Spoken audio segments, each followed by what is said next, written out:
Dear learners, আশা করি তোমরা সকলেই ভালো আছো। আমিও খুব ভালো আছি। আমি আজকে চলে এলাম তোমাদের সামনে একটা নতুন ভিডিও নিয়ে। আজকে আমাদের বিষয় ফ্রি হ্যান্ড রাইটিং। এই ফ্রি হ্যান্ড রাইটিং দেখলে তোমরা যারা ইংরেজি শিখছো, শুধু ইংরেজি না, যারা লেখাপড়া শিখছো বা ক্যারিয়ার গড়ছো, তারা সহজেই বুঝতে পারবা যে কিভাবে ইংরেজি শিখতে হয়, কিভাবে গ্রামারগুলো হয়। এক কথায় এর ভিতরে যাবতীয় সকল উপকরণ আছে। তো আমি ভিডিওটা দেখার জন্য তোমাদেরকে ধৈর্য ধরে পুরো ভিডিওটা দেখার জন্য আমি বিশেষ অনুরোধ জানাচ্ছি। কারণ ভিডিওটা টেনে টেনে দেখলে তুমি অনেক কিছু বুঝতে পারবে না। কারণ আজকের ভিডিওতে আমি এমন কিছু দেখাতে চলেছি, বিশেষ করে যাদের ইংরেজি সমস্যায় যারা ভোগে, তারা এভরিথিং সব কিছু জানতে পারবে। এবং এই ফ্রি হ্যান্ড রাইটিংয়ের মধ্য দিয়ে আমি সকল রাইটিং উপকরণ এবং ব্যাকরণের বা গ্রামারের যত নিয়মকানুন আছে সকলগুলো আজকে আমি দেখাবো। তো আরও আমি ধৈর্য ধরে দেখার জন্য বিশেষভাবে তোমাদেরকে অনুরোধ জানাচ্ছি। তো আমরা কথা না বাড়িয়ে আমরা মূল কাজে চলে যাই। আজকে আমাদের বিষয় free hand writing. Free hand writing এইটা বোঝাতে গেলে আমাকে বলতে হবে যে মুক্ত হস্তে লেখা বা নিজের মন মতো লেখা। আমি যা খুশি তাই লিখতে পারি। এখন যা খুশি কিন্তু তাই আমরা লিখতে পারি না। আমাদের লেখার জন্য একটা ক্যাটাগরি বলি বা একটা সংশ্লিষ্টতা বলি, বা যাকে আমরা বলি একটা কনসিস্টেন্সি লাগে। এই কনসিস্টেন্সি যদি আমার লেখার মধ্যে না থাকে, তাহলে কিন্তু সেটা কিন্তু রাইটিং না। আমি এখানে খুব ভালো করে উদাহরণ দিয়ে যাই। আমাদের বিশিষ্ট বরেণ্য 14 বিশ্বকবি রবীন্দ্রনাথ ঠাকুর কিভাবে লিখতে হয়, তো উনি হচ্ছে তার একটা উদাহরণ। তারপরে আমি আরও যদি মেনশন করি, আরও যদি উল্লেখ করি, কাজী নজরুল ইসলাম, শরৎচন্দ্র চট্টোপাধ্যায়, তো এনারা আসলে মূলত এগুলো রাইটার। তো কিভাবে লিখতে হয় তো আমি তোমাদেরকে দেখানোর চেষ্টা করব। হয়তো অত ইলাবোরেটলি আমি সম্ভব হবে না, কারণ এক ভিডিওতে অনেক বড় হয়ে যাবে। কারণ আজকের ভিডিওটা অনেক লম্বা হয়ে যাবে। তো যাই হোক, তোমরা একটু ধৈর্য ধরে দেখো, কারণ পুরো ভিডিওটা না দেখলে তুমি অনেক কিছুই জানতে পারবে না। তো আজকে আমি একটা সহজ বিষয় বলি। আমি একটা বিষয় বেছে নিই, যেমন কমন একটা টপিক। যা কমন টপিক বলতে যেমন বোঝায় যে বায়ু দূষণ নিয়ে আমি লিখতে পারি, পরিবেশ দূষণ নিয়ে লিখতে পারি, কিংবা আমাদের পরিবার নিয়ে লিখতে পারি, আমার দেশ নিয়ে লিখতে পারি, কিংবা একজন আইডিয়াল স্টুডেন্ট নিয়ে লিখতে পারি, একজন আদর্শ টিচার নিয়ে লিখতে পারি। আমি যে কোনো বিষয়ের পরে লিখতে পারি। তো এখন লিখবো, তো আমি এটা কিভাবে লিখবো? তার জন্য আমাকে প্রথম যেটা দরকার সেটা হচ্ছে একটা টপিক।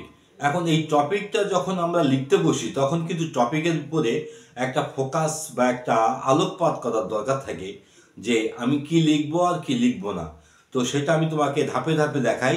সবগুলো আমি তোমাকে গ্র্যাজুয়ালি সব কিছু দেখানোর চেষ্টা করব। তো আমি একটা বিষয় বেছে নিলাম। এই বিষয়টা হচ্ছে অ্যান আইডিয়াল স্টুডেন্ট নিলাম। অ্যান আইডিয়াল স্টুডেন্ট, বাংলায় একজন আদর্শ ছাত্র। যেহেতু এটা আমি প্যারাগ্রাফ হিসেবে নিয়েছি, তো একটা প্যারাগ্রাফ আমরা জানি 120 থেকে 150টা ওয়ার্ডের মধ্যে লিখতে হয়। তো 150টা ওয়ার্ড বা পুরো প্যারাগ্রাফটা লিখে তার আবার আমি ইংরেজি ট্রান্সলেশন করব। তো এই যে পুরো প্যারাগ্রাফটা লেখা এবং তার ইংরেজি ট্রান্সলেশন করা বেশ লম্বা পার্টের মধ্যেই এমন কোনো গ্রামার নেই, এমন কোনো বিষয় নেই যে এর মধ্যে উঠে না আসে। তো যারা বিশেষ করে ইংরেজিতে ভয় পায় বা ইংরেজিটা কীভাবে ট্রান্সলেট হয়, কীভাবে একটা থেকে আরেক জায়গায় যায়, তো সেইটা আজকে আমি তোমাদেরকে দেখাবো। আমি প্রথমত বিষয়টা বলি। তো আদর্শ ছাত্র নিয়ে তো আমি লিখবো, তা কী লিখবো? আমি প্রথমে শুরু করব কিভাবে, তো সেটা একটু দেখো। প্রথমে যদি আমি এরকম ভাবে ভাবি, একজন আদর্শ ছাত্র বলতে বুঝি তার মধ্যে বেশ কিছু গুণাবলী। তার মানে আমাদের যেটা শুরু বা যেটাকে আমরা বলি ভূমিকা, তাহলে আদর্শ ছাত্র কাকে বলে আমি প্রথমে সেটা লিখব। তারপরে লিখব এই আদর্শ ছাত্র হতে হলে যে সমস্ত গুণগুলো লাগে সেই গুণগুলোর একটা বিস্তারিত বর্ণনা, এবং পরিশেষে বর্ণনা করে আমি তার একটা উপসংহার বা নিজস্ব একটা মতামত বা অপিনিয়ন সেখানে আমি দেব। এই যে সব মিলিয়ে কিন্তু একটা লেখনী বা একটা রাইটিং হলো। তো এই যে একটা রাইটিংয়ের 3টা অংশ, সেটা হচ্ছে ইন্ট্রোডাকশন,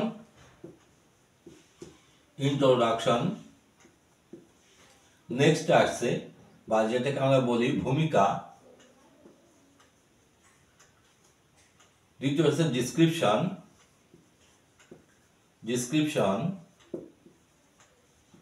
এটা হচ্ছে বর্ণনা, তৃতীয় হচ্ছে কনক্লুশন,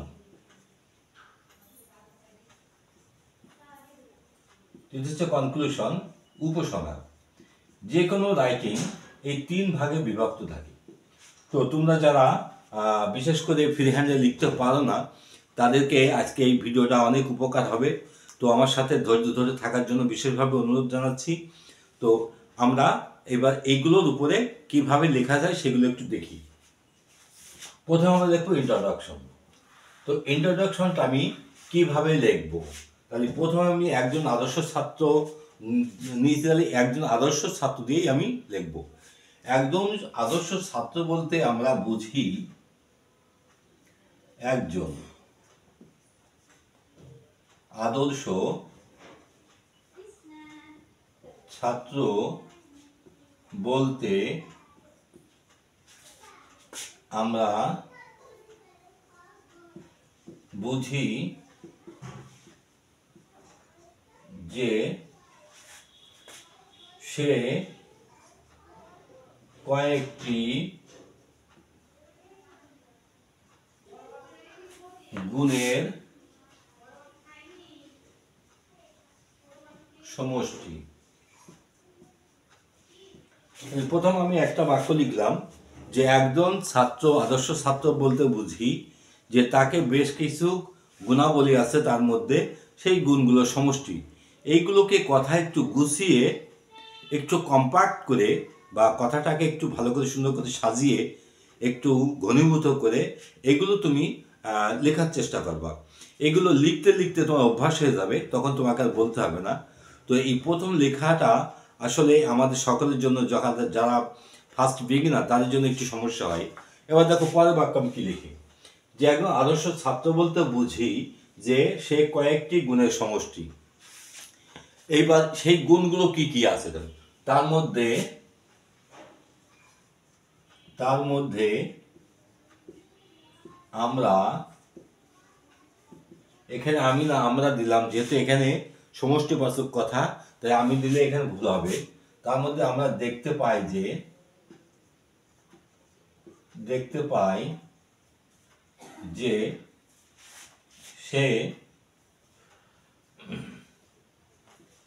সে সময় সম্পর্কে সচেতন। প্রথম একটা টপিক লিখলাম, সে সময় সম্পর্কে সচেতন, এইটা আমি জানলাম। অর্থাৎ একজন আদর্শ ছাত্রের মধ্যে তার মধ্যে সময় জ্ঞানটা থাকে, যেটাকে আমরা বলি পাঞ্চুয়ালিটি। এবার দ্বিতীয় জ্ঞানটা, কারণ সেই সময়ে সে সদ্ব্যবহার করে, এবং আদর্শ ছাত্র মানেই সে সময়ের সদ্ব্যবহারটা করে। সে কিন্তু সময়টা নষ্ট করে না, নষ্ট করাটা পছন্দ করে না। এবার দ্বিতীয় গুণটা কি, তার মধ্যে আর কি গুণ থাকতে পারে? যেমন না, দ্বিতীয় গুণটা হচ্ছে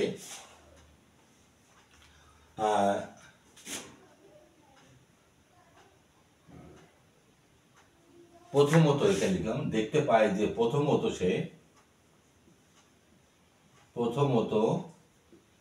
সে সময় সম্পর্কে সচেতন। দ্বিতীয়ত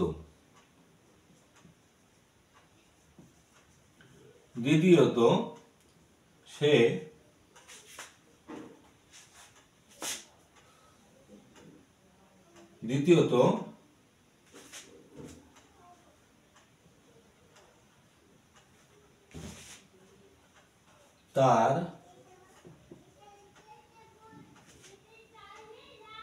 তার একটা শক্তিশালী চরিত্র থাকে।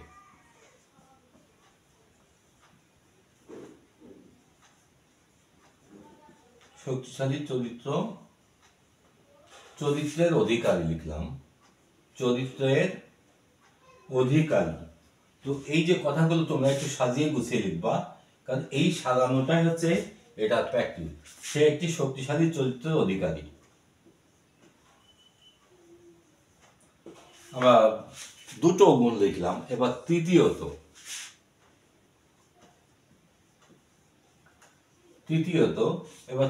কি? তার মধ্যে সামাজিক দায়বদ্ধতা থাকে। তার মধ্যে আমরা সামাজিক দায়বদ্ধতা দেখি। এখানে দেখো, প্রথমে আমি তাকে দিলাম সে পাঞ্চুয়াল, মানে সময় সদ্ব্যবহার করে। দ্বিতীয় বললাম সে স্ট্রং একটা চরিত্র, যেটাকে আমরা বলি, অর্থাৎ সে ব্যক্তিটা সৎ হয় এবং এরা কখনো মোরালি, যাকে আমরা বলি নৈতিকভাবে, তারা খুব শক্তিশালী হয়। এগুলো কিন্তু যারা বিশেষ করে দুর্বল স্টুডেন্ট, তাদের মধ্যে কিন্তু এই চরিত্রের এই অটুট অবস্থা দেখতে পাওয়া যায় না, যেটা কিন্তু একদম আদর্শ ছাত্রের মধ্যে থাকে। এবং তৃতীয়ত বললাম যে তার মধ্যে সামাজিক দায়বদ্ধতা। যেমন আমাদের সমাজে আমরা অনেক কিছু করে থাকি, তো সেই অনেক কিছু আমরা অনেকের মধ্যে দেখি না, কিন্তু বিশেষ করে যারা বেস্ট স্টুডেন্ট বা যারা কোয়ালিফাইড স্টুডেন্ট, তাদের মধ্যে দেখা যায় যে একজন পথচারী পথ পাড়িয়ে দেওয়ার সময় হয়তো কোনো সমস্যা হয়েছে, তাকে সে হেল্প করছে, কিংবা ক্লাসে কোনো দুর্বল ছাত্র লেখাপড়া বুঝছে না বা পারছে না, তাকে সে হেল্প করে। তো দেখো, আমি এখানে এই কথাগুলো বিস্তারিত করে না বলে দেখো আমি সংক্ষেপে কথাগুলো তুলছি। এবার তার পয়েন্টটা দেখো যে এবং আমরা আরো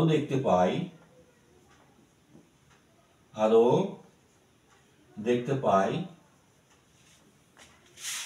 যে সে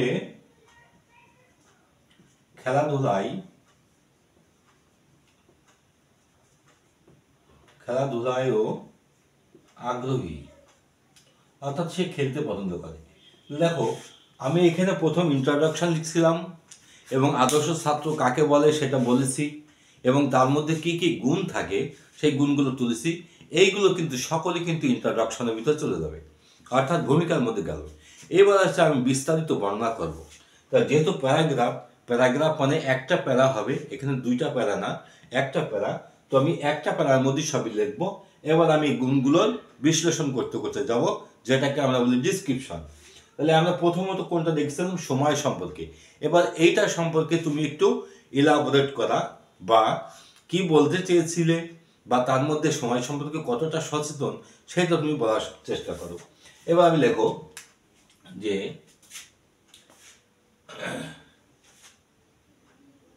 সময়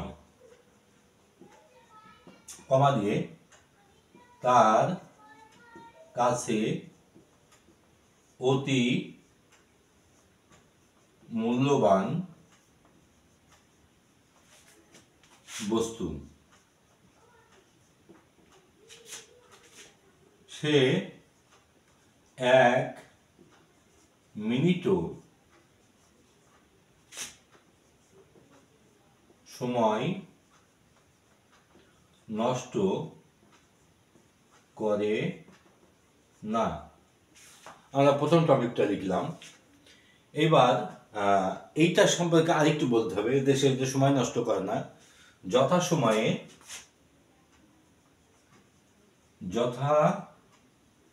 সময়ে সে তার কাজ সম্পন্ন করে।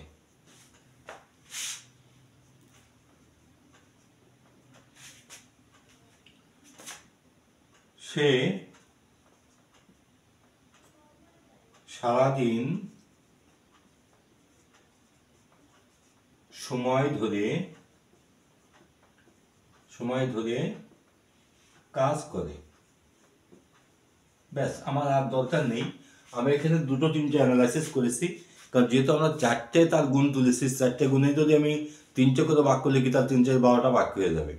এইভাবে তুমি কিন্তু প্রত্যেকটা রাইটিংকে বড় করা বা যাকে আমরা বলি ইলাবোরেট করা, ব্রড করা, এই ব্রডটা তুমি এভাবে করতে পারো। তার মানে আগে একটা বিষয় চয়েস করতে হবে, আমি সেই বিষয়টা কিভাবে লিখবো, তার একটা প্রি প্ল্যান। এই প্রি প্ল্যানটাই মূলত কিন্তু লেখনের কিন্তু মূল উদ্ভাবক। তো এবার আমি দেখি, যেহেতু ট্রান্সলেশন করতে হবে, নিচে একটু জায়গার দরকার আছে, তো আমি এই লেখাটা এই পর্যন্তই আমি দেখে দিই, পরে আমরা এখান থেকে শুরু করব। অর্থাৎ এই যে রাইটিংটা, এই রাইটিংটা আমি এখানে মুছছি না, আমি এরপরে এবার ট্রান্সলেশন করতে থাকি। একবারে করলে খুব ভালো হতো, তো একবারে করলে আমার অনেক বড় জায়গার দরকার, অনেক বড় প্ল্যাটফর্ম দরকার। যেহেতু আমার এখানে হোয়াইট বোর্ডটা ছোট, তো আমি এখানে তোমাকে ধাপে ধাপে দেখাই। আমি লেখাটা মুছলাম না, আমি এখান থেকে এরপর থেকে শুরু করি। এবার দেখো, আমি এখানে ট্রান্সলেশন করবো এই জায়গা থেকে। একজন আদর্শ ছাত্র বলতে আমরা বুঝি যে তার কয়েকটি গুণের সমষ্টি। তার আগে একটা কথা বলে নিই যে আমি লেখনীটা কিভাবে লিখবো। তাহলে আমরা প্রথমে তার সময় সম্পর্কে সচেতন, এইটা পর্যন্ত বলেছি। এইবার বলবো যে দ্বিতীয়ত তার কি একটা শক্তিশালী চরিত্র থাকে। আমরা সেই চরিত্রটা বলতে বুঝি সৎ। সে ব্যক্তি হিসেবে সে যে সৎ মনের হয়, তার দিয়ে যে তুমি কোনো খারাপ কাজ করাতে পারবা না, এইটা কে আমরা 3 4 লাইনের মধ্যে, 3 4টে বাক্যের মধ্যে আমরা কথাগুলো সেট করব। তৃতীয়ত, অর্থাৎ এই কথাগুলো আমি পরপর এখানে লিখবো, কিন্তু আমি যদি লিখি তাহলে আমি যখন ট্রান্সলেশন করব তখন কিন্তু এই লেখাটা মুছে যাবে। এবার আমি ট্রান্সলেশন করার সময় এই লেখাগুলো কিন্তু থাকতে হবে, নাহলে তুমি বুঝতে পারবে না যে আমি কিভাবে ট্রান্সলেশন করলাম। তাই লেখাটা এইভাবে রেখে দিয়ে আমি এখানে ট্রান্সলেশনটা আগে করি, পরে বাকি লেখাটা সম্পন্ন করব। তাহলে একজন আদর্শ ছাত্র বলতে আমরা বুঝি যে, এইবার দেখো এখানে একটা বিস্তারিত বর্ণনা দরকার। এইবার আসলে গ্রামার, তোমাকে এইবার একটু খুব মন দিয়ে কথাগুলো বুঝতে হবে যে আমি কিভাবে ট্রান্সলেশন করে। দেখো, একজন আদর্শ ছাত্র বলতে আমরা বুঝি, তাহলে আমি বুঝি, প্রথমে এখানে বাক্যটা দেখো শুরু হয়েছে আমি বুঝি, বাক্যটা প্রেজেন্ট ইনডিফিনিট টেন্স, এবং এই বাক্যের একটা সাবজেক্ট আছে, ভাব আছে। তাহলে আমি বুঝি, তাহলে আমি বুঝি, আমরা বুঝি, we understand, we understand, we understand. একজন আদর্শ ছাত্র বলতে এই জায়গায় একজন আদর্শ ছাত্র, আমি এইটুকু লিখিনি, একজন আদর্শ ছাত্র। দেখো এখানে আমি উই আন্ডারস্ট্যান্ড আর আই আন্ডারস্টুড, আমরা একজন আদর্শ ছাত্রকে বুঝি, কিন্তু এখানে বলতে বুঝি, তাকে তার দিয়ে বোঝাচ্ছে। এই জায়গাটায় একটা প্রিপজিশন লাগবে, by, by an ideal student. তার মানে তুমি যখন কোনো কিছু মাধ্যম দিয়ে বোঝাতে যাও, তখন সেখানে কিন্তু আমরা একটা প্রিপজিশন বাই ব্যবহারটা করি। এটা তুমি প্রায় জায়গায়, যদি তুমি এই রাইটিংগুলোকে যদি একটু প্র্যাকটিস করে একটু খোঁজ করো, তাহলে তুমি একটু দেখবা we understand by an ideal student, আমরা একজন আদর্শ ছাত্র বলতে বুঝি। এইটা আমি আরো অন্যভাবে ট্রান্সলেশন করতে পারতাম, কিন্তু সেটা অনেক জটিল হয়ে যেত। এই জটিল আর সরল নিয়ে একটা কথা বলি তোমাদের। জটিল হচ্ছে এক ধরনের লেখনী, সরলও এক ধরনের লেখনী। অর্থাৎ রাইটিংটা হতে হবে সরল এবং সহজ। রাইটিং যদি কখনো জটিল হয়ে যায়, প্রথমত বুঝবো ওই ব্যক্তিটা বোঝে না। অর্থাৎ তুমি না জানলে সহজ করে লিখতে পারবে না। তুমি না জানলে, তুমি যদি জানো কম, তাহলে তোমার লেখনীটা জটিল হয়ে যাবে। অর্থাৎ এই জটিল করে লেখার মধ্যে কোনো পাণ্ডিত্য নেই। যারা জটিল করে লেখে তাদেরকে আমি এই পাণ্ডিত্য প্রশংসা করতে পারছি না, কারণ জটিল করে লেখাটা আসলে কোনো লেখা না। লেখা হতে হবে সহজ এবং সরল, এবং যেগুলো সহজে বোঝা যায়। এবার পরেরটা দেখি, যেহেতু এর পরে আরেকটা বাক্য আছে, সে কয়েকটি গুণের সমষ্টি। তো এখানে আমি এখানে দেখো একটা শব্দ লিখেছি, সেটা হচ্ছে যে, তার মানে এটা একটা কনজাংশন বসে গেছে, দ্যাট। এবার সে হচ্ছে কয়েকটি গুণের সমষ্টি, তাহলে কয়েকটা গুণের মিশ্রণ বা কয়েকটা গুণ একসাথে মিশিয়ে দেওয়া হয়েছে। তাহলে এখানে দেখো সাবজেক্টটা কি আছে, সে, সে হয় সমষ্টি, হি ইজ। এইবার দেখো এখানে তুমি এই সমষ্টির ইংরেজিটা কি, সে হচ্ছে একটা সমষ্টি, তাই না, কয়েকটি গুণের সমষ্টি। তাহলে হি ইজ এ মিক্সার সেটা হচ্ছে একটা মিশ্রণ। এখানে মিক্সার বলতে মিশ্রণ বোঝাচ্ছে বা সমষ্টি বোঝাইছে। এই যে mixer of several quality, several is a mixture of several quality। এইবার এখানে কিছু বর্ণনা করি। দেখো প্রথমত অপটা কোথায় পেলাম? অপটা আছে দেখো গুণের সাথে র যোগ আছে। বাংলায় যখন র বা এর যোগ হয় তখন ইংরেজিতে অফ প্রিপজিশন বসে। তাই কোয়ালিটি শব্দটার আগে সাধারণত অফ প্রিপজিশন যোগ হয়েছে, বাংলায় র যোগ হয়েছে, অর্থাৎ প্রিপজিশন যোগ হয়ে গেছে। কিন্তু যদি শুধু গুণ থাকতো তাহলে আমরা কিন্তু কোয়ালিটি লিখতাম। যেহেতু গুণটা হয়ে গেছে গুণের, এই যে গুণ, গুণ ইজ ইকুয়াল টু কোয়ালিটি, গুণের যখন আমরা গুণে লিখব তখন কিন্তু অফ কোয়ালিটি। এই বিষয়গুলো একটু মাথায় রাখবে যে কখন প্রিপজিশন যোগ হচ্ছে, কখন প্রিপজিশন যোগ হচ্ছে না। তো সেই জন্য আমরা এখানে অফটা লিখলাম। আবার he is a mixer of several qualities, এই বাক্যটা আমি সাধারণত যদি 9 বেসিক স্ট্রাকচার বা কাঠামো ধরে বলি তাহলে এই বাক্যটা লেখা হয়েছে 2 নম্বর স্ট্রাকচার অর্থাৎ নাউন বেসিক স্ট্রাকচারের উপরে পড়েছে, আর এটা একটা এক্সটেনশন। তো এখানে আমি তোমাকে বলবো যে 9 বেসিক স্ট্রাকচারে আমার যে ভিডিওগুলো আছে সেগুলো দেখো, তাহলে তুমি এগুলোকে ভালো করে বুঝতে পারবা।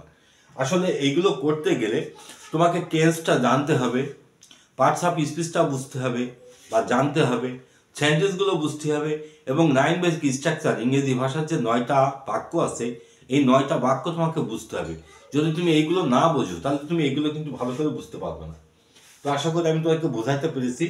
এবার পরবর্তী দেখো, তার মধ্যে আমরা দেখতে পাই যে প্রথমত সে সময় সম্পর্কে শোন, তার মধ্যে আমরা প্রথমত দেখতে পাই যে, তাই আমরা এখানে প্রথমত কথাটা আগে লিখি। প্রথমত, এই প্রথমত ফার্স্ট লি, আমি এখানে ফার্স্ট লি কেন লিখলাম? আসলে এই শব্দটা এক ভাগ হয়ে গেছে। এখন এক ভাগ কি শব্দ?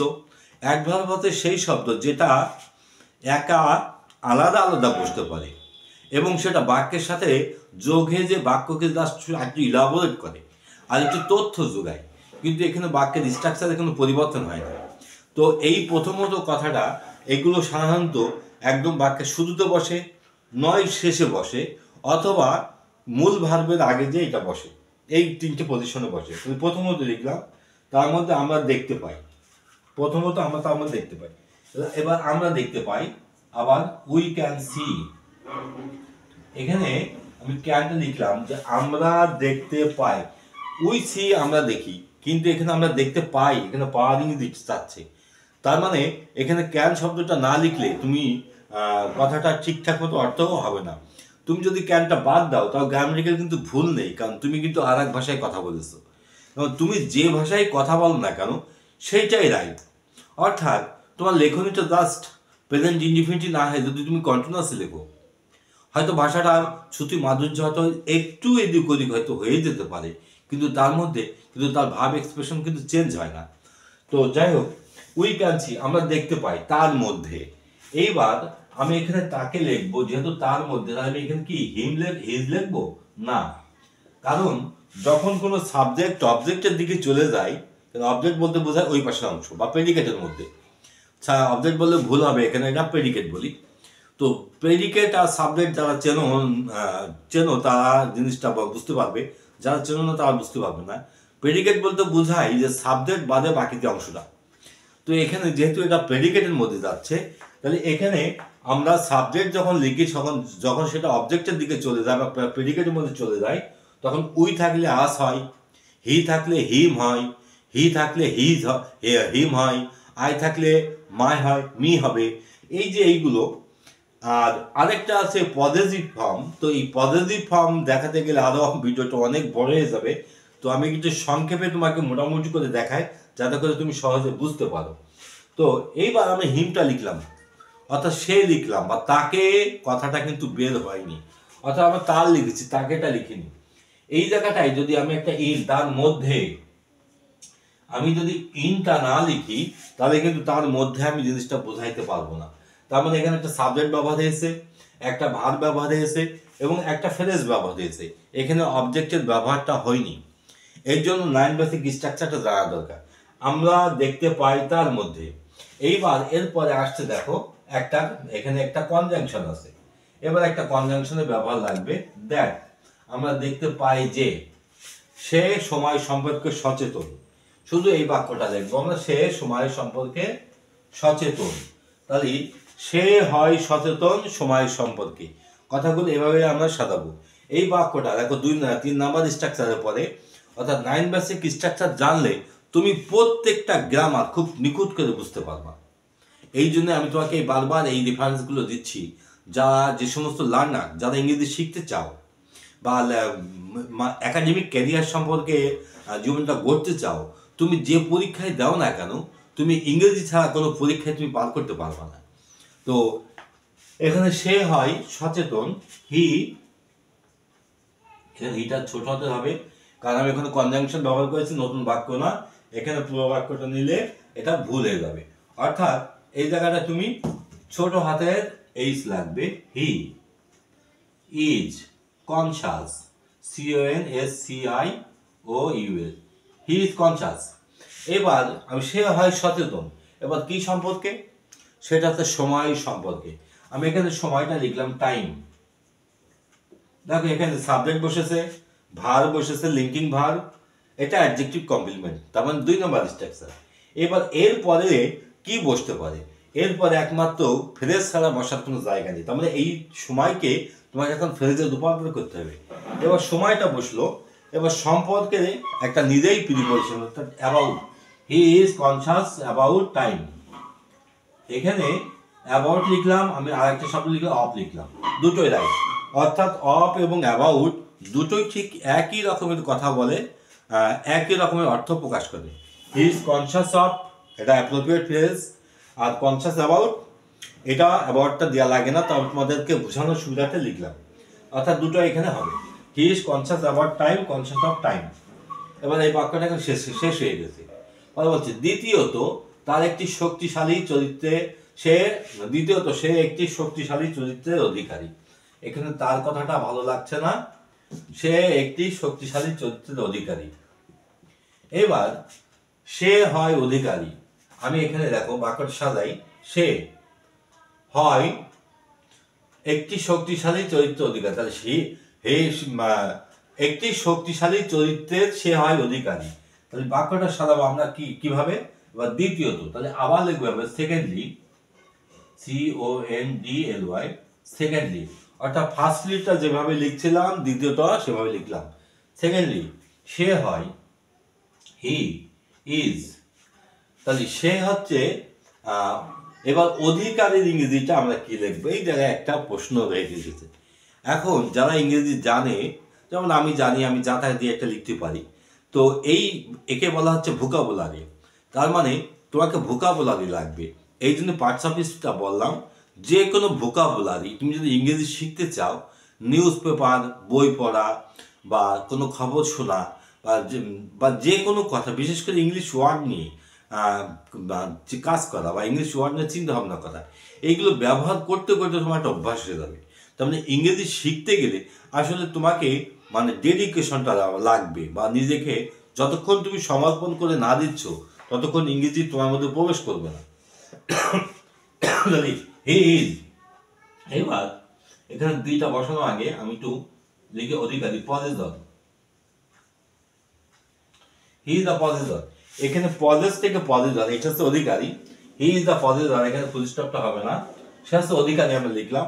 এবার দুইটা কেন লিখলাম, দুইটা হচ্ছে এখানে আর্টিকেল। এই আর্টিকেলটা কেন বসলো, কারণ এই যে নাউনটা এখন নিয়েছি, এই নাউনটা এখানে ডেফিনিট বা নির্দিষ্ট করে বলছে, অর্থাৎ নির্দিষ্ট বলে এখানে দি বসেছে, নির্দিষ্ট যদি না হতো তাহলে কিন্তু দি বসতো না। তো এই জন্য আর্টিকেলের গ্যাপগুলো বা আর্টিকেলের গ্রামারগুলো তুমি একটু দেখে এসো, তাহলে তুমি বুঝতে পারবা। এই জন্য ইংরেজি শিখতে গেলে যা যা লাগে আমি আগে সব কিন্তু গুছিয়ে দিয়েছি, বিশেষ করে যে সমস্ত বেসিক গ্রামারগুলো না জানলে ইংরেজিটা করা যায় না। এবার একটা শক্তিশালী চরিত্রের, দেখো চরিত্রের সাথে এই জায়গাটা একটা র যোগ আছে, এখানে আমি একটু নিচেই আন্ডারলাইন টেনে দিলাম যাতে তুমি সহজে বুঝতে পারো। সে তো একটা শক্তিশালী চরিত্রের অধিকারী, তাহলে আমরা সে হয় অধিকারী এটা লিখলাম। এবারে একটা শক্তিশালী চরিত্র, তার সাথে র যোগ আছে, তা আমরা জানি র থাকলে অফ বসে, অফ। এবার এ শক্তিশালী, স্ট্রং, এই স্ট্রং STRONG, সরি স্ট্রং ভুল গেল, STRONG,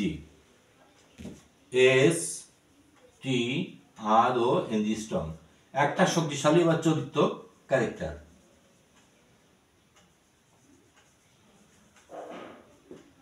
তাহলে he is the position of a strong character. তো এই যে এইভাবে কিন্তু আমি ট্রান্সলেশনটা আশা করি যে কিভাবে লিখছি তোমরা বুঝতে পারছো। এবার কয়টা লাগবে, তার মধ্যে আমরা সামাজিক দায়বদ্ধতা দেখি তৃতীয়ত। এবার তৃতীয়ত কথাটা লিখে নিই, আমরা পরে একটু মুছে দিয়ে পরে চ্যাপ্টারে যাব। এবার তৃতীয়ত, থার্ডলি, একই রকম, THIRDLY, থার্ডলি। এবার আমরা দেখি তার মধ্যে সামাজিক দায়বদ্ধতা দেখি, আমরা দেখি we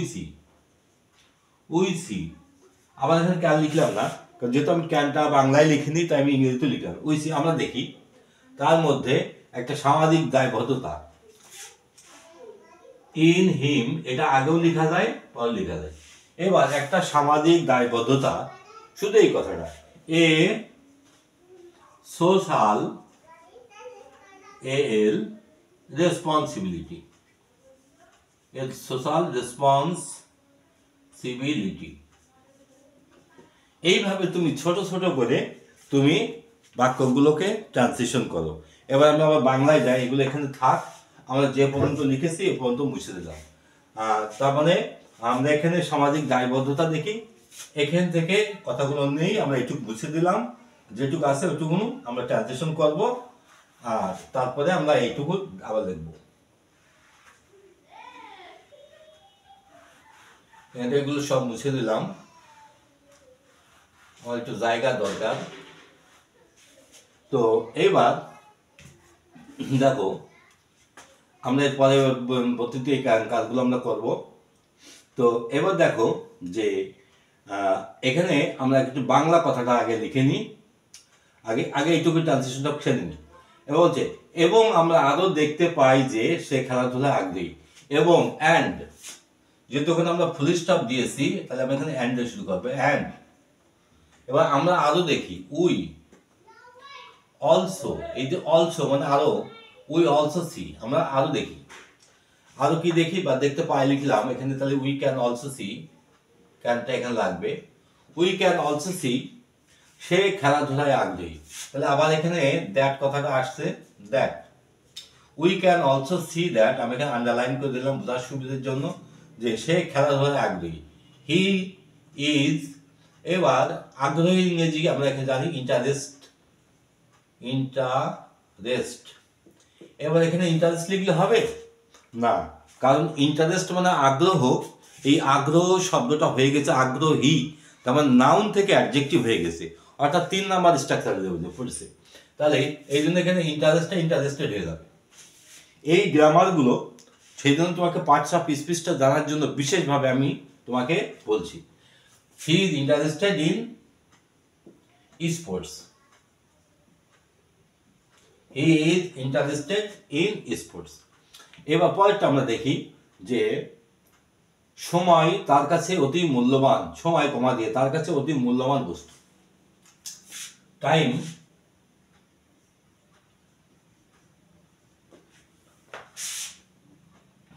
is the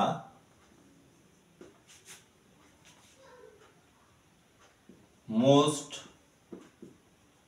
valuable things, time is the most valuable things to him,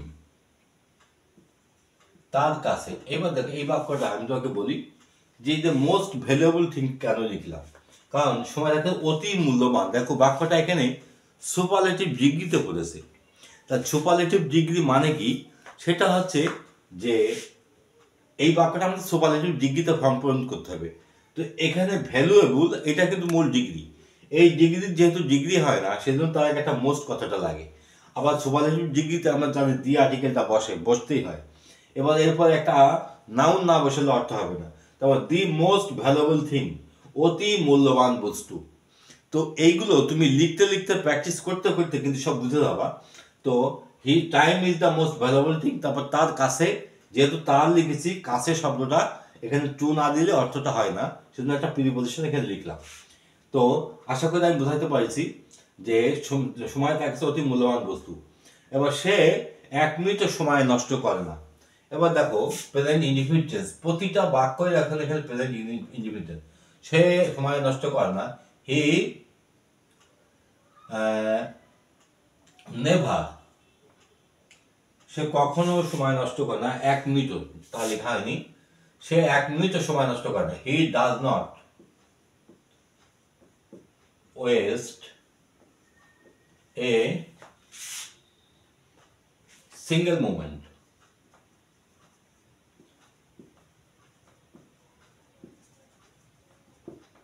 he does not waste a single moment. এবার আমি এখানে ডাজটা কেন লিখলাম, যেহেতু নট শব্দ আছে তার মানে একটা নেগেটিভ ওয়ার্ড আছে, আমার একটা অক্সিলারি ভার্বের দরকার হবে। তো আমরা প্রেজেন্ট ইনডিফিনিট টেন্স আমরা জানি ডু বা ডাজ অক্সিলারি ভার্ব হিসেবে ব্যবহার করা হয়। তাহলে ডাজটা কেন বসে, যদি সাবজেক্টটা সিঙ্গুলার হয়, এখানে সাবজেক্টটা সিঙ্গুলার, তাই ওয়েস্টের সাথে এসটা যোগ হতো, এই জন্য এই এসটা এখানে না বসে এই জায়গায় বসেছে। যদি নটটা না থাকতো তাহলে ওয়েস্টের সাথে এসটা এখানে যোগ হতো। এবার এখানে 1 মিনিট সময়, আমি 1 মিনিটটা না লিখে এখানে সিঙ্গেল মোমেন্ট কেন লিখলাম, এটা ইংরেজি ভাষার একটা বৈশিষ্ট্য। তুমি 1 মিনিট যা লিখতে পারতে এ 1 মিনিট, কিন্তু ওইটা ইংরেজি ভাষায় ভালো করে বোঝানো যায় না। আসলে সিঙ্গেল মোমেন্ট বোঝাই দিচ্ছে এখানে 1 মুহূর্ত সময়, এই 1 মিনিটও যা 1 মুহূর্ত তাই। তো এই কথাগুলো রূপক অর্থে এখানে ব্যবহার করা হয়েছে, এইগুলো তুমি একটু দেখবা। এক কথায় এগুলো একটা গবেষণার বিষয়। তুমি এখানে তাড়াহুড়ো করে তুমি কিন্তু কিছু শিখতে পারবে না, বুঝতে পারবে না। যারা তাড়াহুড়ো করে কাজের মধ্যে তারা কিন্তু পথ এগোতে পারে না, বা তারা অনেক কিছু জানতে পারে না, মিস করে দেয়। পরেরটা দেখো, যথাসময়ে সে তার কাজ সম্পন্ন করে। এবার যথাসময়ে অর্থাৎ ঠিকঠাক বা সময় মতন। তো এবার সে তার কাজ সম্পন্ন করে, আমরা এই কাজটা আগে লিখি, সে তার কাজ সম্পন্ন করে, সে সম্পন্ন করে প্রেজেন্ট ইনডিফিনিট ফিনিশ, এর যোগ হলো এই ঠিক আগের বাক্যের মতন, অর্থাৎ সাবজেক্টটা সিমিলার, হি ফিনিশেস হিজ ওয়ার্ক। এবার যথাসময়ে তুমি এখানে টাইমলি লিখতে পারো, বা তুমি এখানে অন টাইম লিখতে পারো, তুমি এখানে প্রপারলি, আমি এখানে প্রপারলি অর্থাৎ যথাসময়ে ঠিকঠাকভাবে, প্রপারলি। এই প্রপার কথাটা কেন প্রপারলি হলো, কারণ তোমাকে আগেই বলেছিলাম যে অ্যাডভার্বের কয়টা জায়গা আছে, হয় বাক্যের একদম শুরুতে, নয় ভার্বের একটু আগে, নয় বাক্যের একদম শেষে। তার মানে এই শব্দটা এখানে ছিল অ্যাডভার্ব, এখানে সাবজেক্ট আছে, ভার্ব আছে, অবজেক্ট আছে, তার মানে এখানে ট্রানজিটিভ ভার্বের ব্যবহার হয়েছে। এই যে ট্রানজিটিভ ভার্ব, ইনট্রানজিটিভ ভার্ব, আমি তো অনেক কিছু বলছি, অনেকের কাছে হয়তো বিষয়টা দুর্বোধ্য লাগবে, তখন এইগুলো বুঝতে হলে তোমাকে ওই ট্রানজিটিভ ভার্বে চলে যেতে হবে। আমি যখন ইনফিনিটিভ ভার্ব বলবো, তোমাকে ইনফিনিটিভ ভার্বটা জেনে আসতে হবে। এবার এইগুলো ব্যাখ্যা দিতে গেলে ভিডিও অনেক বড় হয়ে যাবে, সেই জন্য আমি ভিডিওগুলো দেখার কথা বলছি, যে আমার যে সমস্ত বেসিক গ্রামারের পার্ট আছে ওইগুলো দেখলে তুমি এগুলো সব বুঝতে পারবা। হি ফিনিশেস হিজ ওয়ার্ক প্রপারলি। তারপরটা বলছে যে সে সারাদিন সময় ধরে কাজ করে। এবার পরের বাক্য, সে কাজ করে, হি ওয়ার্ক, ওয়ার্কের সাথে যোগ করে, সে কাজ করে সারাদিন, he works the whole day, সারাদিন। তারপরে বলছে সময় ধরে, অন টাইম মানে সময় ধরে বা সময় মতো। এইবার এই জায়গাটা আমি একটা ফর না লাগালে উত্তরটা হবে না। এবার ফরটা সারাদিন লিখলাম, ধরেটা লিখিনি। আমরা জানি যে কোনো সময় যখন নির্দিষ্ট একটা টাইম ধরে চলে, আমরা পারফেক্ট কন্টিনিউয়াস টেন্সের ব্যবহারটা দেখি। সময়টা যদি আনলিমিটেড হয় সেখানে দেখো আমি সিন্স ব্যবহার করেছি, যেমন সকাল থেকে বৃষ্টি হচ্ছে, সিন্স মর্নিং। কিন্তু যদি বলি যে সারাদিন ধরে বৃষ্টি হচ্ছে, ওখানে কিন্তু সিন্সের ব্যবহারটা আসে না, তখন কিন্তু ফরের ব্যবহারটা আসে। তার মানে ফর মানে একটা লিমিটেড টাইম, আর সিন্স মানে আনলিমিটেড টাইম। আশা করি আমি বিষয়টা বোঝাই দিতে পেরেছি। তো এই বাক্যগুলো আমাদের এখানে হয়ে গেছে। এবার এরপর থেকে আমরা বাংলাটা লিখবো, তাই আমরা ইংরেজিটা একটু মুছে দিচ্ছি এবং এই কথাগুলো, যে আমরা যে কথাগুলো লিখছিলাম প্রথমে, যে সে সারাদিন সময় ধরে কাজ করে, এবার সময়টা লিখছি এবং সময়ের পরের যে বিষয়টা ছিল সে বিষয়টা আমরা মুছে ফেলেছি। সেই বিষয়টা কি ছিল, যে সে তো সারাদিন সময় ধরে তো কাজ করে। এবার দ্বিতীয়ত কি কাজ করে, তার মধ্যে আমরা কি কোন গুণটা দেখতে পাই, যে সে একটা শক্তিশালী চরিত্রের অধিকারী ছিল, তাই না? তো তার মানে সে ব্যক্তি হিসেবে সৎ হয়। তাহলে আমরা বলি যে, এবার এখান থেকে লিখি, নৈতিকতা, নৈতিকতার দিক থেকে সে সকলের চেয়ে আলাদা।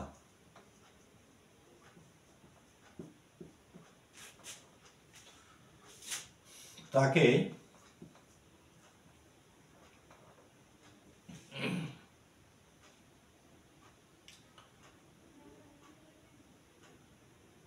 নৈতিকতার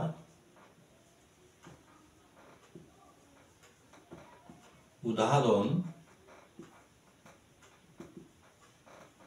হিসাবে দেখা হয় বা বিবেচনা করা হয়। এখানে আমি বিবেচনা করার কথাটাই লিখি, উদাহরণ হিসেবে বিবেচনা করা হয়, বিবেচনা করা হয়।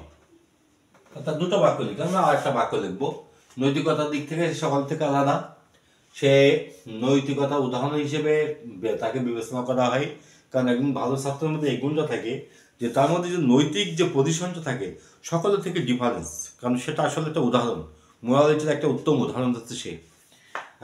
এবার হচ্ছে যে এর জন্য সে তার কি লাভ হয়, এর জন্য সমাজে তাকে মানুষ অন্য চোখে দেখে, অর্থাৎ এর জন্য সে সমাজে প্রশংসিত হয়ে থাকে। এটার কারণে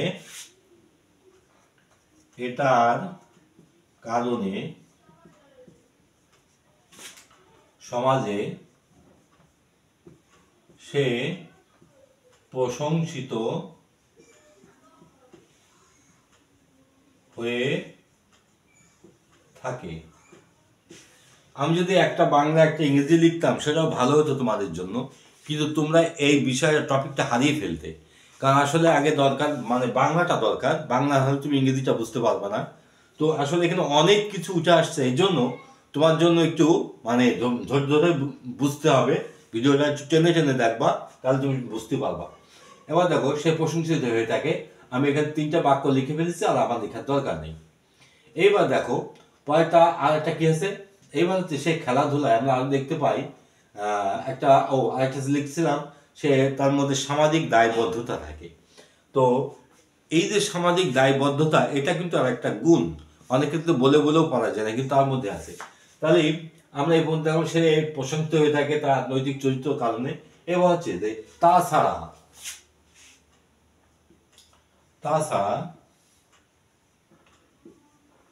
আমরা আরো দেখতে পাই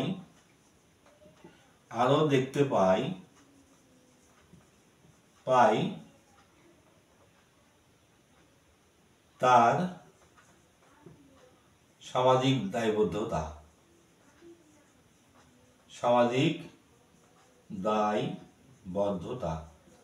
নিচের বাংলার ট্রান্সলেশন গুলো হয়ে গেছে, তাই আমি এগুলো মুছে ফেললাম নিচের বাংলাটা। আমি এখান থেকে এরপর আরেকটা আছে, সে সময় সম্পর্কটা লিখেছি, সামাজিক দায়বদ্ধতা সম্পর্কে লিখছি। এইবার কয়েকটা আছে আরেকটা, সেটা হচ্ছে খেলাধুলা। আমরা এটা বর্ণনা করে এটা শেষ করে দেবো, তারপরে আমরা ট্রান্সলেশন করব। তো এবার দেখো, এটা আমি মুছে দিলাম। সামাজিক দায়বদ্ধতা, সে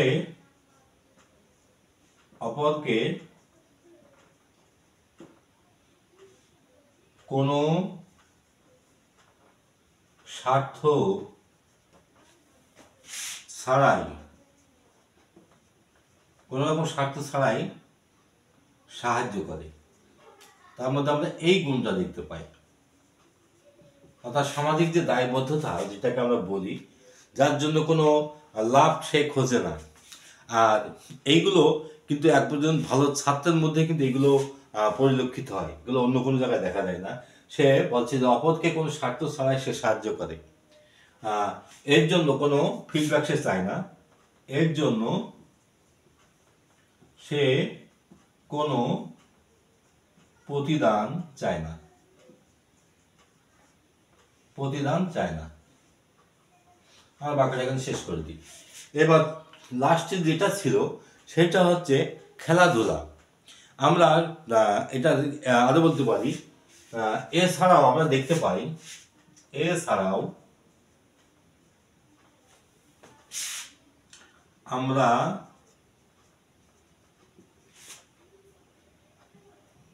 দেখতে পাই যে সে খেলাধুলায়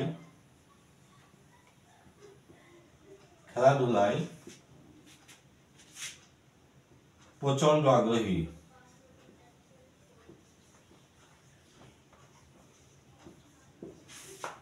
সে খেলাধুলায় প্রচন্ড আগ্রহী। সে তাকে আমরা খেলতে দেখি। কারণ একজন ভালো ছাত্রের মধ্যে এই একটা বৈশিষ্ট্য থাকে, খেলতে দেখি।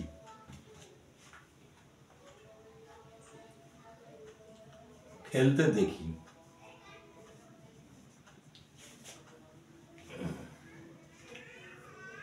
এবার আমি নিচেরগুলো মুছে দিলাম যাতে করে তোমরা এগুলো বুঝতে পারো, আর তাহলে আমার জায়গা পাবো না, আমি এখানে নিচেগুলো সব মুছে দিলাম। তো এইটাই আমার লেখাটা প্রায় কমপ্লিট শেষের দিকে চলে আসছি। আমরা এগুলো একটু দেখি। আবার দেখো, তাকে আমরা খেলতে দেখি, অর্থাৎ সে খেলাধুলায় প্রচন্ড পরিমাণে আগ্রহী থাকে। এবার কেন আমরা খেলতে দেখি সেই কারণটা বলি।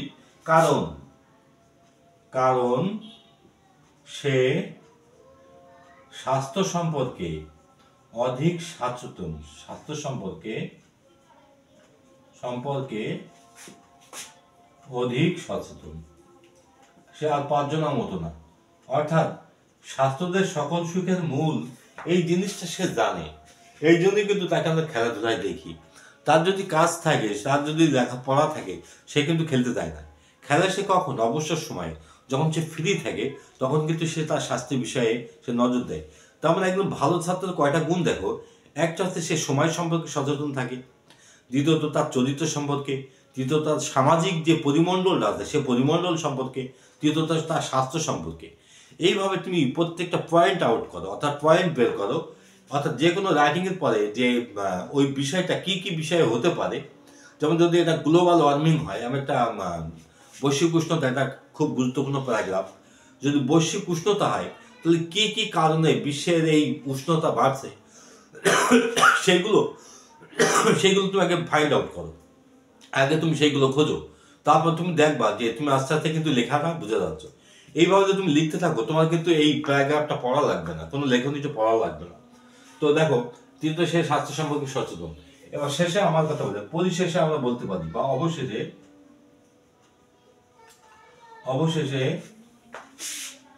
আমরা বলতে পারি যে তার মধ্যে অনেক গুণাবলী থাকে।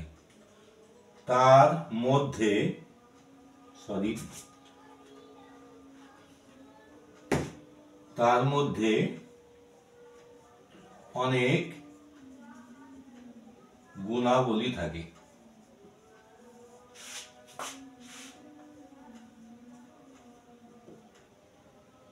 এবার তাদেরকে আমাদের অনুসরণ করা উচিত।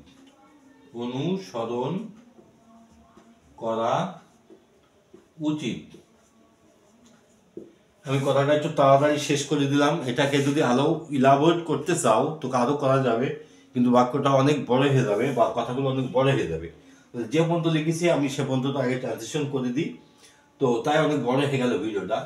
এবার দেখো আমরা এই পর্যন্ত লেখা শেষ করছিলাম, সে বাংলাটা আমরা মুছে দিয়েছি। নৈতিকতার দিক থেকে সে সকলের চেয়ে আলাদা। এবার নৈতিকতার দিক থেকে এবার সে হয় আলাদা, he is different, he is different, sorry, he is different from others, সে অন্যদের থেকে আলাদা। এই কথাটা আমরা এরপর লিখলাম। এবার নৈতিকতার দিক থেকে সেটা আছে on the side of morality. এই যে মোরালিটি কথাটা লিখলাম এখন নাউন হয়ে গেছে, অর্থাৎ নৈতিকতার দিক থেকে একটা ফ্রেজ হয়ে গেছে, সে হয় আলাদা অন্যদের থেকে নৈতিকতার দিক থেকে। দেখো এইভাবে তুমি প্রত্যেকটি কথার ইচ্ছা মতন তুমি লিখতে পারবা। যখন তুমি লিখতে পারবা তখন তুমি যেমন খুশি তেমন তুমি লিখতে পারবা। তো এইগুলো আসলে বলার, তার মানে এইগুলো হচ্ছে প্র্যাকটিস, প্র্যাকটিস ছাড়া এগুলো কখনো সম্ভব হয় না। সে নৈতিকতার দিক থেকে সকল হচ্ছে আলাদা। তারপরে এখানে বলছে তাকে নৈতিকতা উদাহরণ হিসেবে বিবেচনা করা হয়। এইবার একটা বাক্য আসছে, এটাকে আমরা বলি প্যাসিভ। তাকেই বিবেচনা করা হয়। কারা বিবেচনা করে? আমরা বিবেচনা করি। তার মানে প্রেজেন্ট ইনডিফিনিটে প্যাসিভ ভয়েস হয়েছে। এবার প্যাসিভ ভয়েসটা আমরা চিনলাম কি করে? সেটা হচ্ছে বিবেচনা কারা করে? আমরা করি। এখানে সাবজেক্টটা উজ্জ আছে, তাহলে বাক্যটা সাবজেক্ট দিয়ে শুরু না হয়ে যদি অবজেক্ট দিয়ে শুরু হয় তাকে আমরা প্যাসিভ বলি। অর্থাৎ সাবজেক্ট দিয়ে শুরু হলে অ্যাক্টিভ ভয়েস বলা হয়, অবজেক্ট দিয়ে শুরু হলে প্যাসিভ ভয়েস বলা হয়। এই বিষয়গুলো তোমরা একটু একটু খেয়াল রাখবা। তাহলে তাকে বিবেচনা করা হয়, তাহলে হি প্রেজেন্ট ইন্ডিফিনিটে passive voice, he is considered, considered, তাকে বিবেচনা করা হয়। এবার উদাহরণ হিসেবে অ্যাজ, নৈতিকতা উদাহরণ হিসেবে as an example of morality.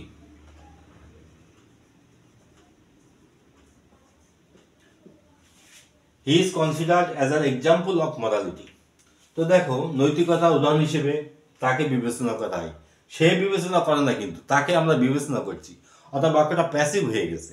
এই যে কখন অ্যাক্টিভ হয় প্যাসিভ হয়, তো এই সমস্ত বিষয়গুলোই আমি তোমাকে বেসিক গ্রামারের মধ্যে আমি কিন্তু সব বুঝাই দিয়েছি। এই জন্য আগের বিষয়গুলো এগুলো জানা দরকার। আর এই ভিডিও দেখে তোমরা যারা এখানে উপকৃত হচ্ছ, তো তাকে তার জন্য শুভকামনা রইল। তার কাছে আমি বলবো যে তুমি আমার এই লেসনগুলোকে তোমার বন্ধুদের মাঝে সরিয়ে দিও, সোশ্যাল মিডিয়া আর সরিয়ে দিও, যাতে করে অন্যরাও দেখে উপকৃত হয়। তো হি is considered as an example of morality. আমাদের বাক্যটা এখন হয়ে গেছে। পরেরটা, এটার কারণে সমাজে সে প্রশংসিত হয়ে থাকে। তাহলে সে হয় প্রশংসিত, আবার কিন্তু বাক্য প্যাসিভ হয়ে গেছে, হি ইজ। এবার প্রশংসা করা ইংরেজি আমরা জানি প্রেইজ, PRAISE। এবার এর সাথে ইডি যোগ, কারণ বাক্যটা পাস্ট প্যাসিভ ভয়েসে হয়েছে এবং প্যাসিভ ভয়েসের মূল ভার্বের পাস্ট পার্টিসিপল হয়। তাহলে হি ইজ প্রেইজ, সে প্রশংসিত হয় কোথায়? সমাজে। তারপর ইন সোসাইটি, SOCIETY, সোসাইটি। এবার দেখো এখানে হি ইজ প্রেইজড ইন সোসাইটি, আমি এখানে দুইটা লিখলাম না। কেন দুইটা লিখলাম না? কারণ এখানে কোন সমাজে আমি নাম ধরে বলা হয় না, তো নির্দিষ্ট না, তাই তো আমি দুইটা বসাইনি। তো এইভাবে প্রত্যেকটি গ্রামার তুমি ফ্রি হ্যান্ড রাইটিং লিখলে গ্রামার তোমার অটো বোঝা হয়ে যাবে। এটার জন্য তোমার আলাদা কোনো পরিশ্রম করা লাগবে না। তাই আমি ছাত্রছাত্রীদেরকে বলবো যে যারা তোমরা ইংরেজি শিখতে চাও, তুমি ফ্রি হ্যান্ড রাইটিংটা বেশি করে প্র্যাকটিস করো। কোনো গ্রামার তোমাকে আলাদা করে সময় দেওয়া লাগবে না, এটা লিখতে লিখতে তুমি একদিন বস হয়ে যাবা। He is present in society. এবার তারপরে যে সে এটার কারণে, তাহলে যেহেতু এটার কারণে তাহলে আমি এখানে এটা লিখলাম ইট, তারপরে এপাশে ফর, এইখানে ফর মানে কারণ বোঝাইছে, অর্থাৎ একটা প্রিপোজিশনাল ফ্রেজ ব্যবহার হয়েছে। তো সে সমাজে প্রশংসিত হয়ে থাকে। এবার দেখো আমাদের বাক্য যখন হয়ে গেছে, এবার দেখো আমরা এখানে লিখলাম নৈতিকতার দিক থেকে আলাদা, সে তাছাড়া আমরা তার দেখতে পাই যে সে প্রশংসিত থাকে। এবার তাছাড়া ইংরেজি কি, আমরা এইটুকুর আগে ইংরেজি লিখি, সেটা হচ্ছে বিসাইড দিস। বিসাইড দিস মানে এটা ছাড়া। এবার বিসাইড দিস আমরা আরো দেখতে পাই, উই ক্যান অলসো সি। আমরা আরো দেখতে পাই, কি দেখতে পাই, তার সামাজিক দায়বদ্ধতা, সেটা হচ্ছে হিজ সোশ্যাল রেসপন্সিবিলিটি। এছাড়া আমরা আরো দেখতে পাই তার সামাজিক দায়বদ্ধতা। এখানে বিসাইড দিস না লিখে এখানে বিসাইডস লিখে, বিসাইডস মান তাছাড়া এটাও লিখলে হয়। আমি এখানে সরকার এটা লিখে দিলাম। এবার পরেরটা দেখো, সেটা হচ্ছে যে কোন জায়গাতে, তাছাড়া আমরা দেখতে পাই সামাজিক, সে অপরকে কোনো স্বার্থ ছাড়াই সাহায্য করে। তাহলে সে সাহায্য করে, হি হেল্পস আদার্স। সে অন্যদেরকে, হি হেল্পস আদার্স, অন্যকে সাহায্য করে বলছে কোনো রকম স্বার্থ ছাড়াই। তাহলে উইদাউট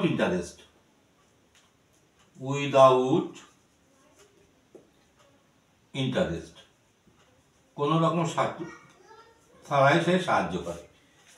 আমরা এই পর্যন্ত এইটা লিখলাম এবং উপরেরটুকু মুছে দিই, যাতে করে তুমি ওইটাকে ট্রানজিশন উপরেরটা দেখাই। সাহায্য করে এই পর্যন্ত বাক্যটা হয়েছে, তোমরা এখানে একটু খেয়াল করে দেখো।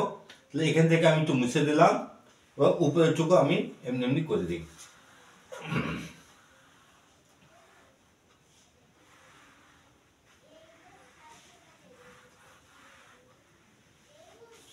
এবার এর জন্য সে কোনো প্রতিদান চায় না, হি ডাজ নট ওয়ান্ট, সে চায় না। এবার কি চায় না, ফিডব্যাক, অথবা তার ইন্টারেস্টে চায় না, সে যেটা, he does not want feedback. এবার এর জন্য, ফর ইট। এইভাবে ছোট ছোট করে তুমি যদি বাংলা লিখে তার ইংরেজি করো, তুমি কিন্তু কোনো এক সময় এটা লিখতে লিখতে হয়ে যাবে। কারণ এটা আমিও কিন্তু কোনো সময় এই ইংরেজি লিখতে পারবো আমি নিজেও ভাবতে পারিনি, কিন্তু লিখতে লিখতে কিন্তু হয়ে গেছে। তার মানে আমার এক স্যার বা শিক্ষক ছিলেন, যিনি আমাকে দিয়ে এই কাজটা করাইয়েছেন। এই জন্য আমিও তোমাদেরকে এই পরামর্শ দিচ্ছি যে তুমি ফ্রি হ্যান্ড রাইটিং লিখতে থাকো। বলছে তাছাড়া আমরা দেখতে পাই যে এছাড়া আবার যেহেতু দিয়েছি বিসাইডস, তাছাড়াও আমরা দেখতে পাই যে উই ক্যান সি যে দ্যাট সে খেলাধুলায় প্রচন্ড ভাবে আগ্রহী, সে হয় আগ্রহী। হি ইজ ভেরি মাচ ইন্টারেস্টেড। আমি একটু অন্য কথায় লিখলাম, ভেরি মাচ মানে খুব বেশি, interested in sports. He is very much interested in sports.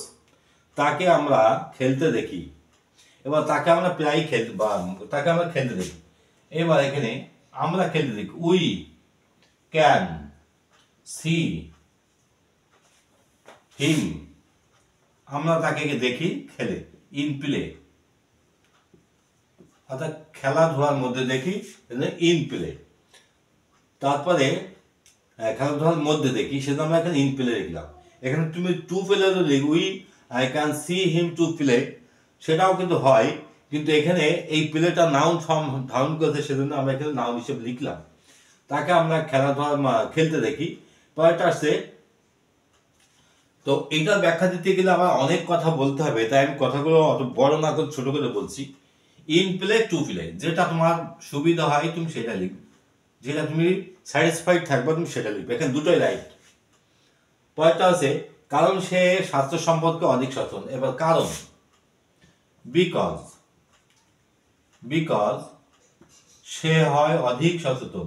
He is very much conscious SCIOUS, সে he is very much concern, সে অনেক সচেতন কি সম্পর্কে, স্বাস্থ্য সম্পর্কে, অফ হিজ হেলথ। আমি হিজ কথাটা লিখে দিলাম এখানে যাতে করে HLTH, অর্থাৎ তার স্বাস্থ্য সম্পর্কে সে বেশি সচেতন।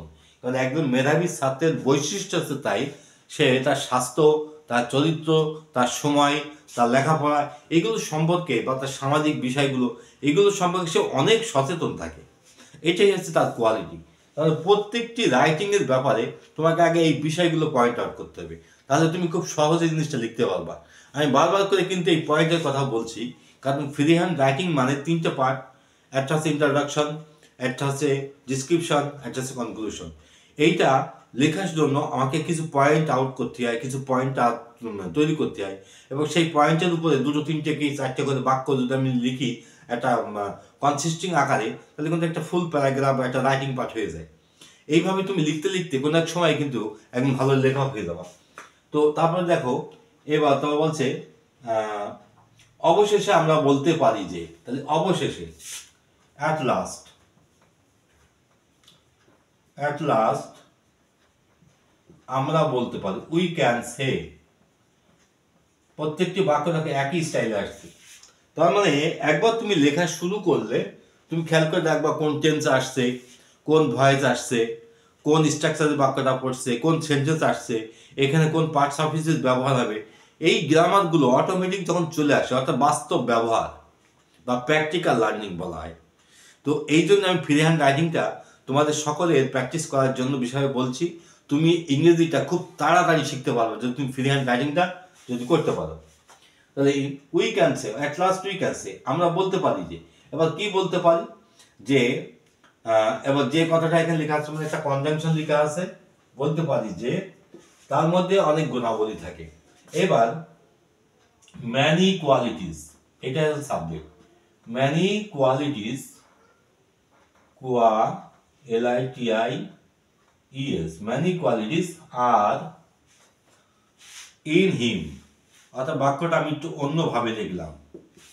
ম্যানি কোয়ালিটিসটা সাবজেক্ট বানালাম, ইন হিমটা আমরা অবজেক্টিভ আকারে রাখলাম। এবার একটা ভাব যোগ করে বাক্যটা পূর্ণ করে দিলাম। এখানে ভাবটা যদি আমরা আর না দিই তো এখানে অর্থটা ভুলে যাবে। এই জন্য ম্যানি কোয়ালিটিস আর ইন হিম।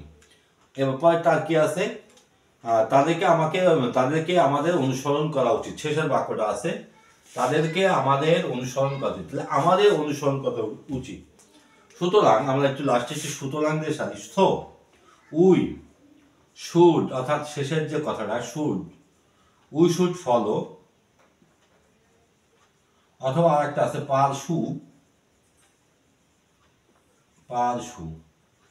মানে অনুসরণ করা, যে কোনো একটা লিখলে হবে। উই শুড ফলো বা পারসু। এবার কাকে, তাদেরকে, দেম, এখানে যেহেতু একজন নামে অনেকজনকে বলেছি। এই ছিল আমার ফ্রি হ্যান্ড রাইটিং এবং তার ট্রানজিশন এবং গ্রামার এবং যাবতীয় বিষয়বস্তু। তো আমার এই ভিডিওটা যদি ভালো লাগে, তো তোমার যদি কোনো উপকারে লাগে, তাহলে তুমি তোমার বন্ধুদের মধ্যে শেয়ার করে দিও, এবং চ্যানেলটা সাবস্ক্রাইব করে না থাকলে সাবস্ক্রাইব করে দিও, যাতে আমি ভিডিও বানাতে আরও বেশি উৎসাহিত হই।